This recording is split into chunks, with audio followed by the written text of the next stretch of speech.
पाहतोय विलोभनीय दृश्य.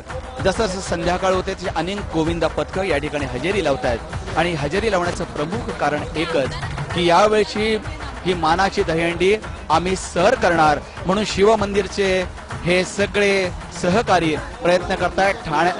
हे ठाणे शहर आपण पाहतोय. ठाणे शहर म्हणजे कला, संस्कृती, सामाजिक, राजकीय आणि अनेक चळवळींचं उगमस्थान म्हणून मुंबईच्या जवळ असल्यामुळे या ठाणे शहराला वेगळी परंपरा आहे. आणि आपण आहोत 5 पाखाडी ठाणे येथून आणि तिथून पाहतोय संघर्षची अर्थात संघर्ष प्रतिष्ठानची मानाची दहीहंडी. अशा मानाच्या दहीहंडीमधून जे विलोभनीय दृश्य पाहायला मिळतं ते एकच, खांद्यावर कुणाचे ओझे ह्याचं भान न बाळगता ही सगळीच मंडळी आपल्या संघाला, आपल्या मंडळाला यश मिळावं आणि यश सांघिक भावनेतून मिळावं याकरता प्रयत्नशील असतात. आणि त्याचाच हा नमुना या ठिकाणी पाहायला मिळतोय. आणि हे शिव मंदिरचं पथक, त्याच बाजूला दुसरं एक पथक गोविंदा पथक सराव करतंय आणि मला वाटतं 7 थरांची दहीहंडी लावण्याचा हा विशेष वेगळा प्रयत्न दोन्ही दहीहंडी पथकांकडनं केला जातोय.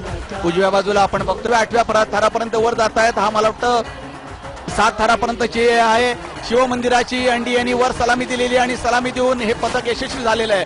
अकेला नावाची ही असणारी एकमेव क्रेन ठाण्याच्या या अतिशय उत्तमरित्या हा मनोरा कोसळला आणि हा रोमांचक प्रसंग आपण उत्साहाच्या भरात या ठिकाणी पाहतोय.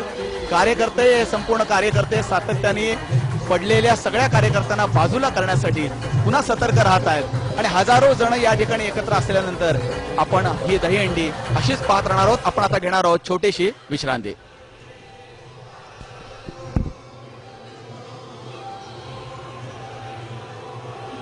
या ठिकाणी प्रयत्न केलेत. हा प्रयत्नाचा ऍक्शन रिप्ले आपण या ठिकाणी पाहतोय. बघा हे गोविंदा पथक वरपर्यंत पोहोचलंय आणि हा लहानगा बघा कशा पद्धतीने हा खाली येत असताना आता आपल्याला हा मनोरा खाली आलेला पाहायला मिळेल.